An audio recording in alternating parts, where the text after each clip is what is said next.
Good afternoon.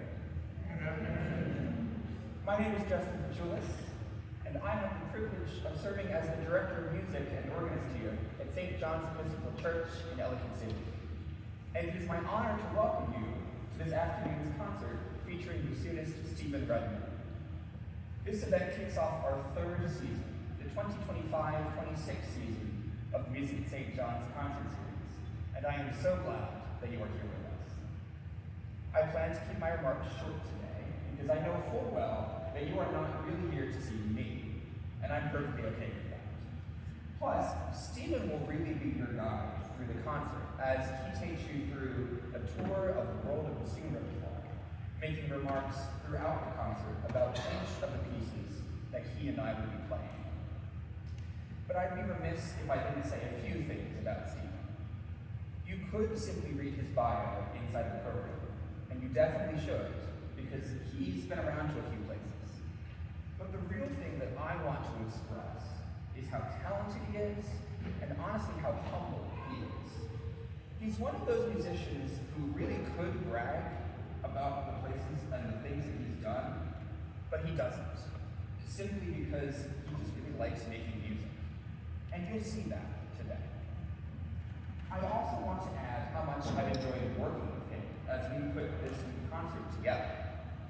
A few weeks ago, while we were getting to the end of a rehearsal, he commented on how he really should get going, but at the same time he didn't want to because we were just both having so much fun. And believe me, that feeling was mutual. So I hope that you sense some of that energy and collaboration today too. Now, there are some things that I always say before we get into the program, so here we go. First, check that your cell phones and other electronics are either turned off or on silent. Second, if you're not familiar with the church building, please know that there are restrooms in the narthex or lobby of the church, and there are also additional restrooms downstairs if you follow the signs in the narthex. Lastly, as I said a few moments ago, we are just kicking off the third season of concerts. It's really a privilege to serve at a church that values and appreciates music like St. John's does. And I am truly grateful to be able to stand in front of you all, both as the host for these events and to be a performer in so many of them. I, along with the rest of the many musicians of this church, appreciate your support. And while these concerts will always be free and open to everyone, they aren't put on by themselves. Your financial support helps us continue to put on these concerts, as well as to support what we do on Sunday mornings. In the past, we've used concert funds to pay for our performers, to purchase equipment for our handbell choir, new music for our adult choir, and so much more. So I ask those of you who are able and feel moved to please consider donating to the music program here at St. John's. A donation basket will be available in the narthex as you know. Thank you so much for your continued support. And now, will you please join me in welcoming today's recitalist, Dr. Stephen Rudman.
Thank you all so much for coming today.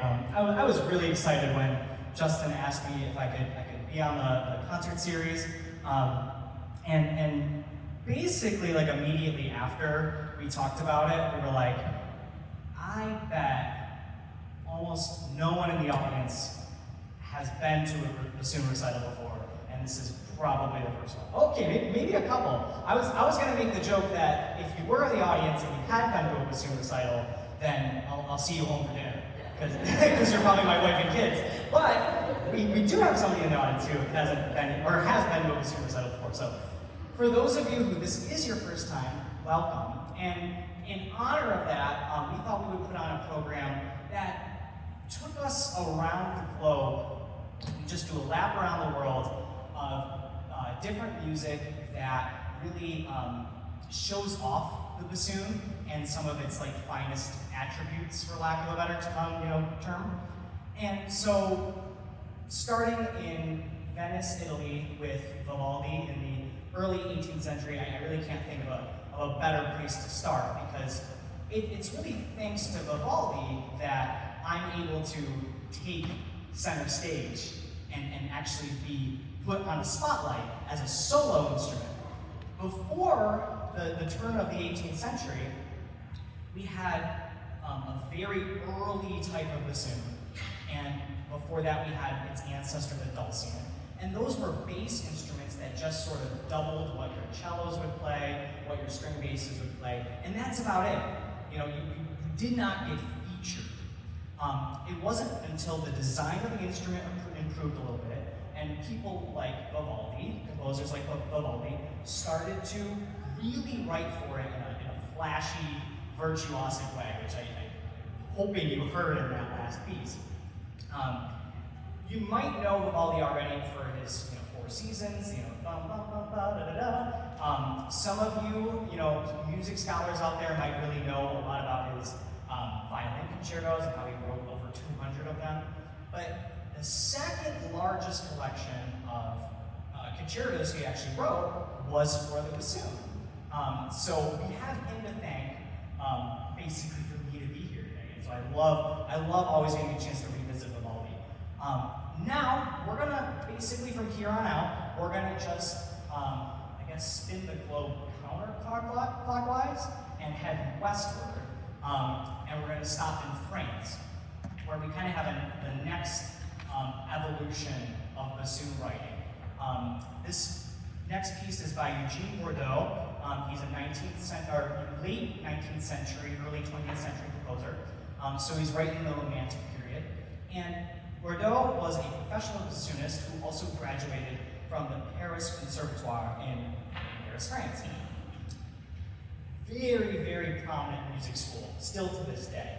And one of the requirements for the school's graduation process, if you wanted to achieve the highest diploma, was you're going to play and be judged on a solo that the professors have written for. So in this case, the bassoon professor. Well, Bourdeau not only did he, win that highest diploma, the Premier Prix, but he also later went on to become that professor and to write that piece of music that everyone else would be judged on for a couple different instances. And so this is that piece of music. Not only do we see more of this sort of flashy, virtuosic, like center stage type of bassoon playing that not a lot of us get to hear on a day-to-day, but he's writing in a romantic style. So we start to hear expression and emotion and real passion come out of the instrument as well. So I hope you hear all that with our next performance.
Definitely gonna do a drink after that one. Just water.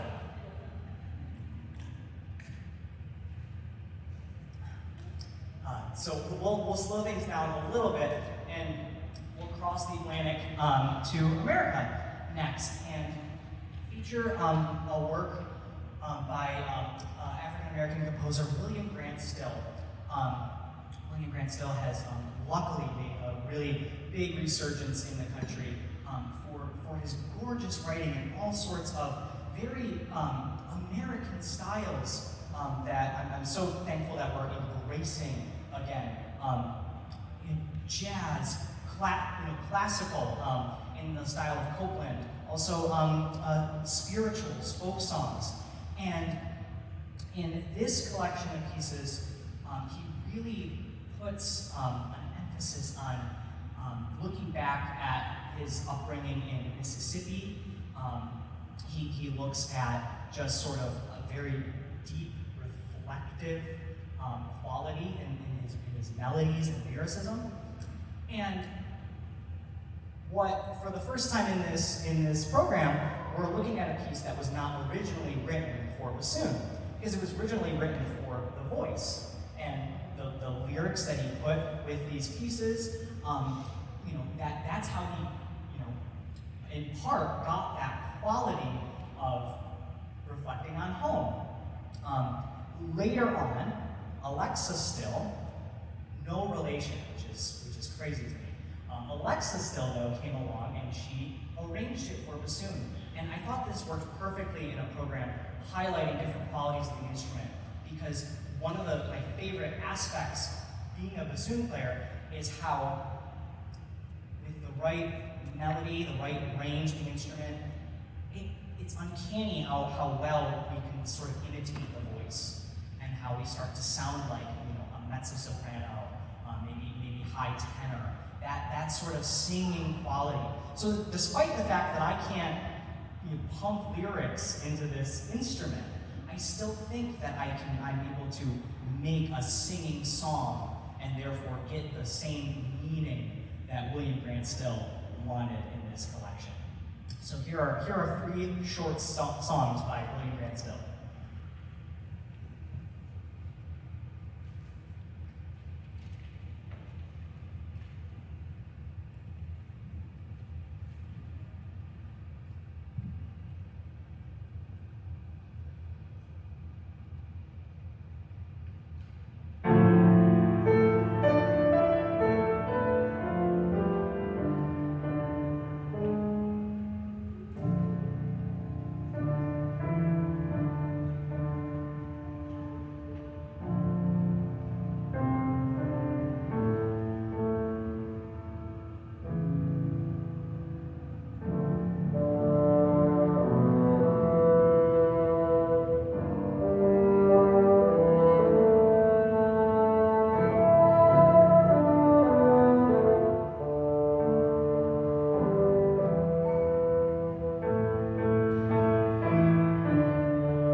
before we head over the Pacific Ocean, we're gonna take a trip down to Brazil next and feature the work of Francisco Mignone.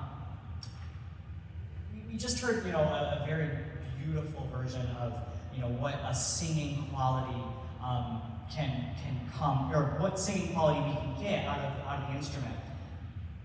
The only way I can describe what we're going to do next is we're going to show how you can really get a vibe out of an instrument, as the young kids are calling it these days. So this is titled A Brazilian Waltz, and it's in a set of 16 Brazilian waltzes. But we need to kind of clear our mind of what we think a waltz is. We think of a very European style of waltz, something you're going to dance to in a ballroom. 1, 2, 3, 1, 2, 3. But that's not at all what waltz means in South America, specifically Brazil. We're talking more about a style called the seresta, I believe is how you pronounce it. And in that style, instead of picturing ballrooms, let's picture a street corner with a guitar player and an accordion. Maybe they've been out a little too late at night. Maybe they're just carefree and charismatic. But the tempos are going to be all over the place, ebbing back and forth. And instead of this rigid structure that you're supposed to dance to, we have very sentimental music. It's all about the lyricism, all about just sort of reflection. Similarly to what we heard before, but like I said, the tempo is going to go back and forth a whole bunch. So we're going to have moments of just excitement and anticipation, happy memories. Then we're going to have moments of just inner, almost like inner spiraling is how I can call it. And so at the end of the day, what you start to hear is just this mood, and you can literally start to picture yourself on a street corner in Rio de Janeiro, just hearing this down the street from an accordion player or something like that. Now, Mignone, he loved the bassoon, and he was dear friends with a bassoonist named Noel Devos, I believe is how you pronounce it.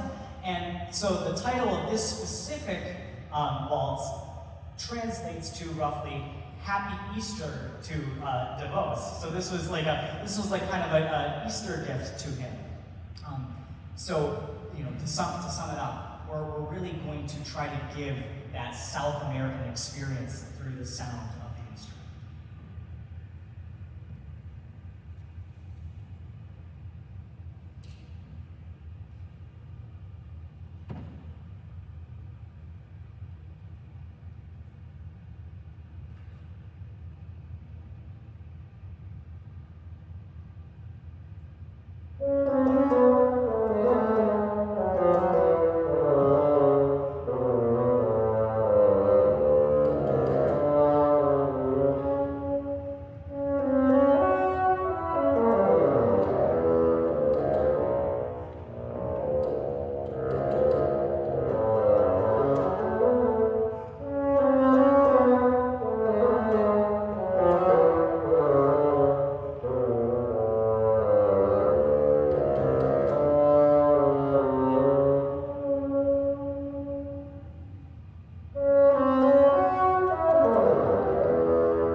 Okay, now we're going to cross the Pacific Ocean, and as you might imagine, there are not a lot of examples of bassoon being used or featured in Eastern music.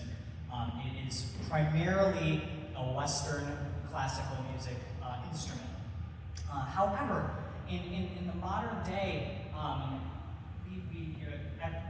with cultures melding and people's influences just a short flight away from one another, and being able to really kind of expand our horizons, we are able to really explore unique musical ideas. And this collection of two folk songs written by the bassoonist Qi Liu from China really does just that. These two folk songs are traditionally played on the plucked instrument known as the pipa. It resembles a guitar. You play it a little more upright. If you can kind of imagine, and try to play in your head just sort of traditional Chinese sounding music, you're probably putting a pipa somewhere in your own personal soundtrack a little bit. So what we're exploring now in this piece of music is how the bassoon can not only just emulate the voice, emulate a mood or idea or character, but it can also emulate other instruments. And with the way that the reed is designed on the instrument, and the way that I can kind of attack different notes on the instrument with my tongue, I'm really able to create this sort of plucky sound. And then in other movements in this piece, we can really feature the use of air and breath control in the instrument to resemble the sort of richness that comes from letting a chord on this instrument really ring. So again, not a traditional way that we tend to hear the instrument, but because of Qi Liu's expertise of the bassoon and also these folk songs, we've kind of melted together into something really, really special here.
So, let me catch my breath.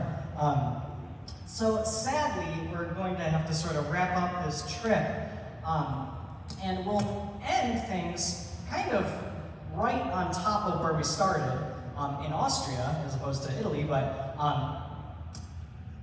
we're going to end with one of the most famous standard pieces of repertoire for the bassoon, which is Mozart's very own Bassoon Concerto.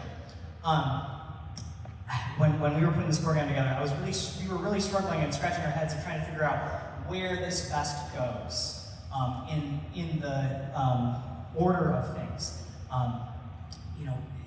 Mostly because I think I wasn't sure what affect on the instrument to focus on with it. Do I talk about just sort of the virtuosity of it and how flashy of a piece it is? Do I talk about how much it replicates the human voice, to the point where in the second movement, the melody, Mozart literally will rip off later in his career in Marriage of Figaro as one of the key arias. So maybe some Mozart fans maybe you'll recognize it. Do I talk about the fact that, talk about mood in Mozart? He just is able to, go straight from just a very gorgeous, luscious melody to making the bassoon the butt end of a joke, in the span of 2 measures.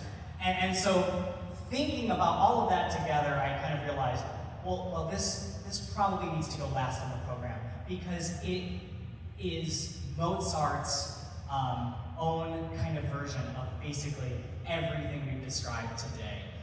There's a reason that Mozart is just one of the masters of classical music. And there's a reason why just about, and I have a couple students in the audience, a couple of my bassoon students. So be prepared. There's a reason why pretty much every bassoon player will play Mozart's Bassoon Concerto at one point or another in their career. So without further ado, we'll finish things off today with Mozart.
flyer on the back with the list of our programs coming up for the rest of the year.